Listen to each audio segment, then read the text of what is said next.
बच्चों, मैं आज फिर आपका बायो की क्लास में वेलकम कर रहा हूँ। आपको पता है हम strategies for enhancement in food production कर रहे हैं।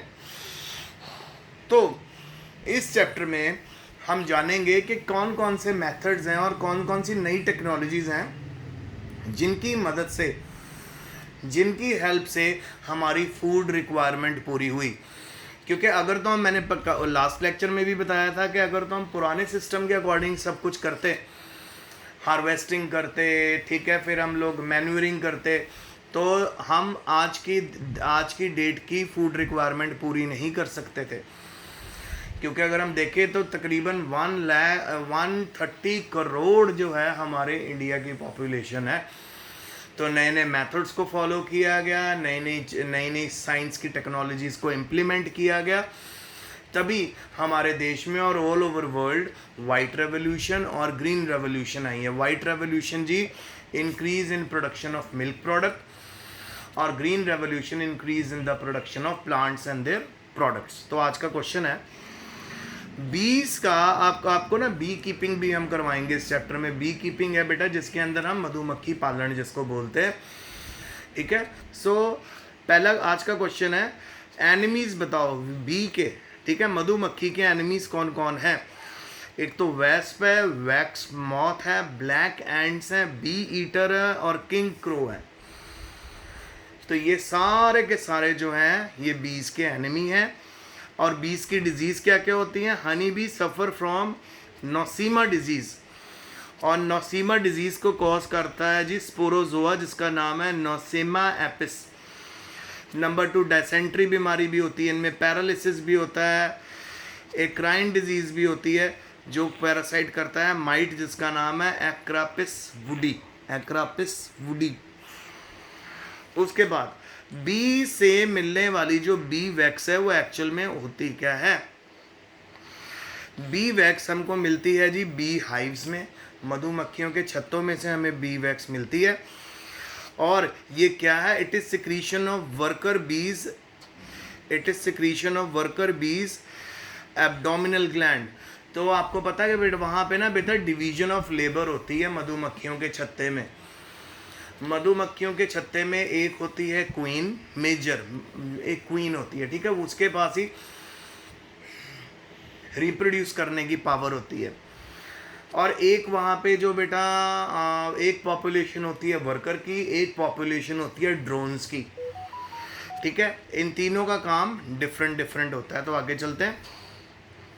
तो जितनी भी वर्कर बीज होती हैं उनके अब्डोमिनल ग्लैंड में से ये सिक्रीशन निकलती है जो बाद में बन जाती है वैक्स जिसको हम मोम कहते हैं।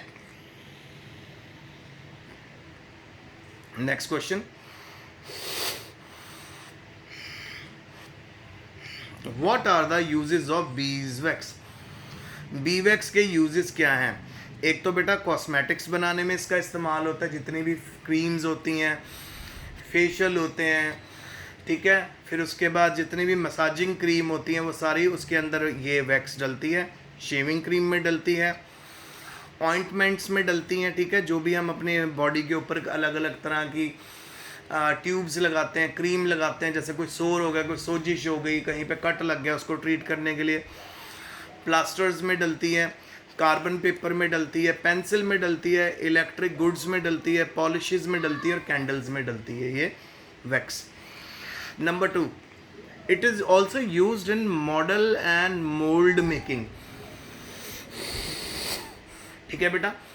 आप में से कई बच्चों को मैडम टुसाड का वैक्स म्यूजियम के बारे में पता होगा। लंदन से स्टार्ट हुआ था यह म्यूजियम।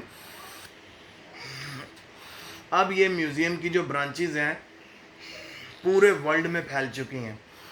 तो मैडम टुसाड का जो म्यूजियम है उसमें क्या है बेटा, जितनी भी सेलिब्रिटीज़ होते हैं ना, चाहे वो एंटरटेनमेंट के सेलिब्रिटी हों, चाहे वो नोबेल प्राइज़ विनर हो, जो बहुत बड़ी बड़ी डिस्कवरी करते हैं, उन सभी लोगों के मोम के स्टैच्यूज़ बनाए जाते हैं वहाँ पे। तो जैसे ऋतिक रोशन हो गया, अमिताभ बच्चन हो गया, ठीक है, जॉन अब्राहम हो गया, जो मेरी नॉलेज में है, ऐश्वर्या राय बच्चन होगी, इन सब के बेटा ये स्टैच्यू बनाए गए हैं और ये सारे स्टैच्यू वैक्स से बने हैं। तो यूजुअली तो जो बी वैक्स होती है उसका इस्तेमाल मॉडल्स बनाने में भी किया जाता है। फिर आगे आगे जी, it is used in printing industry, printing industry में भी इसका बहुत बड़ा काम है, प्रिंटिंग में भी ये यूज़ होती है। Next question, define aquaculture. Aquaculture बेटा आपको नाम से पता चल रहा होगा, जितने भी प्लांट और एनिमल जो पानी में पाए जाते हैं उनको रेयर करना और उनको अपने लिए यूज़ करने को हम एक्वाकल्चर बोलते हैं। Aquaculture is concerned with production of useful aquatic plants. कई प्लांट होते हैं जो हमारे लिए बहुत यूज़फुल होते हैं, उनको बनाना, एनिमल्स को भी उनका प्रोडक्शन इंक्रीज़ करना, एनिमल्स का भी प्रोडक्शन इंक्रीज़ करने से मछलियाँ हो गई, प्रॉन हो गए, लॉबस्टर हो गए, ऑयस्टर हो गए, by proper utilisation of available water in the country. तो जिस तरह से बेटा खेती होती है ना अलग अलग वैरायटी के प्लांट्स की, जैसे गेहूं की खेती होती है, मक्की की खेती होती है, बाजरे की खेती होती है, इसी तरह बेटा आज की डेट में इन एक्वाटिक एनिमल्स की भी खेती होती है। मींस प्रॉपर पॉन्ड्स क्रिएट किए जाते हैं, उनमें साफ़ पानी रखा जाता है और वहाँ पे मछलियों को कमर्शियल यूज़ के लिए प्रोड्यूस किया जाता है और उनके जितने भी प्रोडक्ट मिलते हैं उनको भी यूज़ किया जाता है। तो फ्रेश फिश के लिए अब हमें नहरों में जाने की ज़रूरत नहीं है, समुंदर में जाने की ज़रूरत नहीं है। तो प्रॉपर इनके भी खेती की तरह बड़े बड़े पॉन्ड्स होते हैं और उन पॉन्ड्स के अंदर इनको प्रोड्यूस किया जाता है। Next, what is fishery.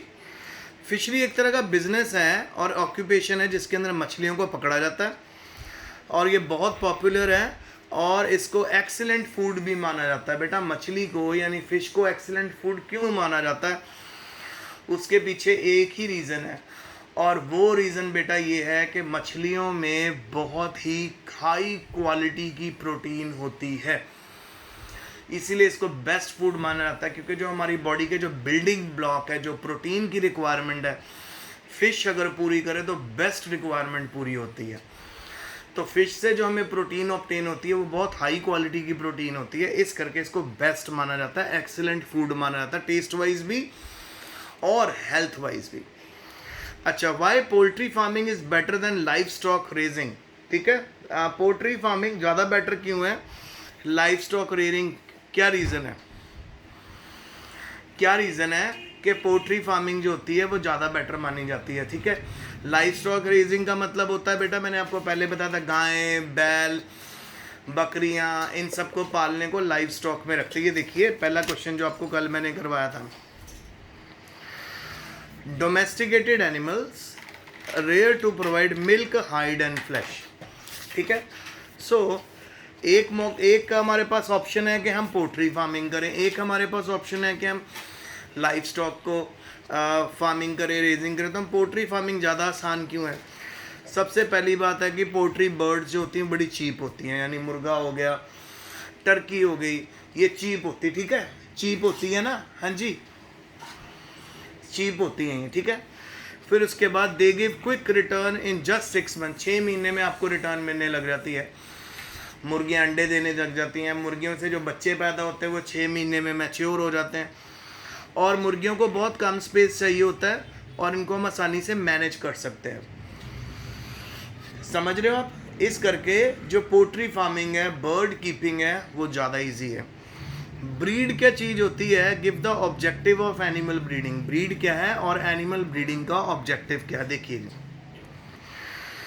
Breed होती है सिमिलर एनिमल्स का ग्रुप जिनके सेम करेक्टर है, सेम एंसेस्टर है, जनरल अपीयरेंस है।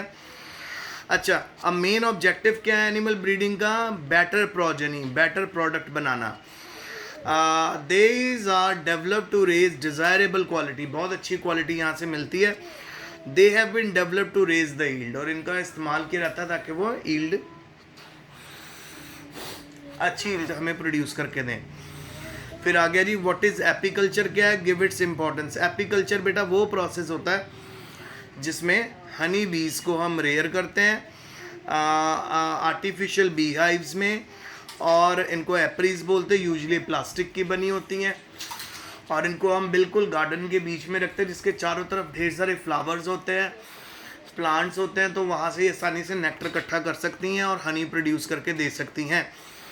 सो एपीकल्चर में हम लोग आर्टिफिशियल मेथड की यूज़ करते हैं हाइव का, ताकि बड़ा सा उनको छत्ता दे दें जो आर्टिफिशियल होगा, और उसमें ढेर सारा हनी प्रोड्यूस होता है, ढेर सारा, ठीक है, और वहाँ पे वैक्स भी बहुत प्रोड्यूस होती है। अब इम्पोर्टेंस क्या देखिए, honey have high nutritive value as it contain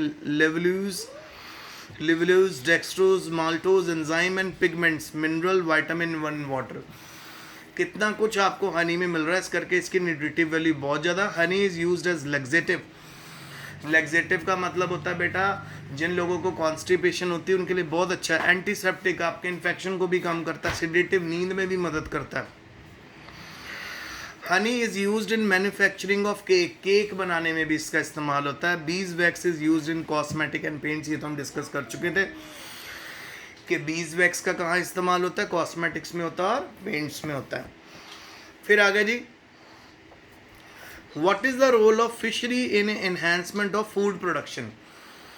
food production में फिशरी का क्या रोल है। देखो जी, फिश जो है, अगर हम ढेर सारी फिश को ब्रीड करेंगे, ये हमें नंबर ऑफ बाय प्रोडक्ट देंगे, जैसे विटामिन रिच लिवर ऑयल। आप में से कई बच्चों को बचपन में उनके पेरेंट्स ने लिवर ऑयल दिया होगा, मुझे भी दिया था, जिसको हम 7 सीज की फॉर्म में आता है। सो ये हमारी बॉडी के लिए बहुत अच्छा होता है। हाई प्रोटीन डाइट होती है। लिवर ऑयल, फिश और meat, fish meal and fish concentrate. फिर नंबर 2 है जी, fish provide food which is rich source of protein. ये मैं ऑलरेडी आपको बता चुका हूँ। It contain more proteins than the meat of other animal. अगर आपके सामने बकरी का मीट हो, आपके सामने गाय का मीट हो, आपके सामने पिग का मीट हो, चिकन हो आपके सामने, फिर उसके बाद आपके सामने बीफ का मीट हो और साथ में फ़िश का मीट हो, तो सबसे ज़्यादा प्रोटीन जो होगी ना बेटा, वो फिश के मीट में होगी। फिर लास्ट क्वेश्चन आज का, what is the role of human husbandry, animal husbandry in human welfare. हमारे फ़ायदे में एनिमल हस्बेंड्री कैसे आती है, देखिए।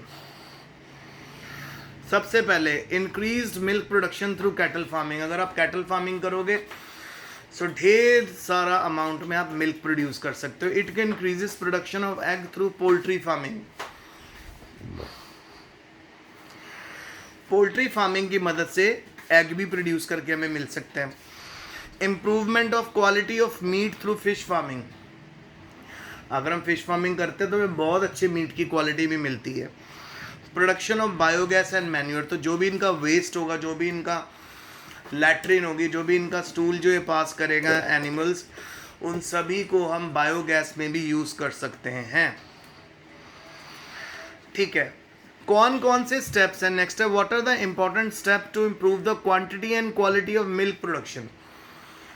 क्वालिटी और क्वांटिटी अगर आपने मिल्क प्रोडक्शन की बढ़ानी है तो कौन कौन से स्टेप्स यूज़ करोगे। तो सबसे पहले है जी,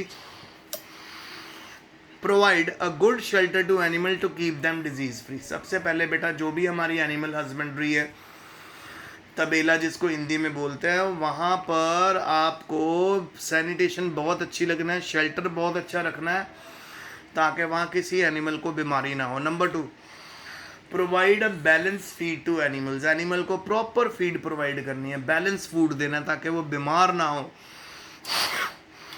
फिर है जी, a proper medical checkup of animals from time to time by expert.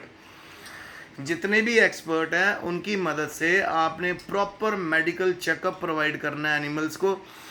अगर हम इन बातों का ध्यान रखेंगे तो हमारा जो है जी, एक तो क्वांटिटी और क्वालिटी दोनों मिल्क प्रोडक्शन की बहुत अच्छी रहेंगी। यानी प्रॉपर शेल्टर देना, पानी साफ देना, डिजीज़ फ्री एनवायरनमेंट देनी है, बैलेंस और प्रॉपर डाइट देनी है, प्रॉपर मेडिकल चेकअप करवाते रहने एनिमल्स का टाइम टू टाइम, ताकि किसी भी तरह की उनको बीमारी ना हो, और अगर वैक्सीनेशन की नीड हो तो वैक्सीनेशन भी करें।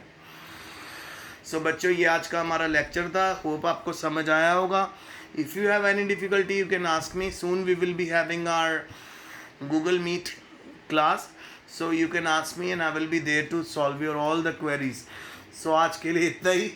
Stay home, stay safe, best of luck.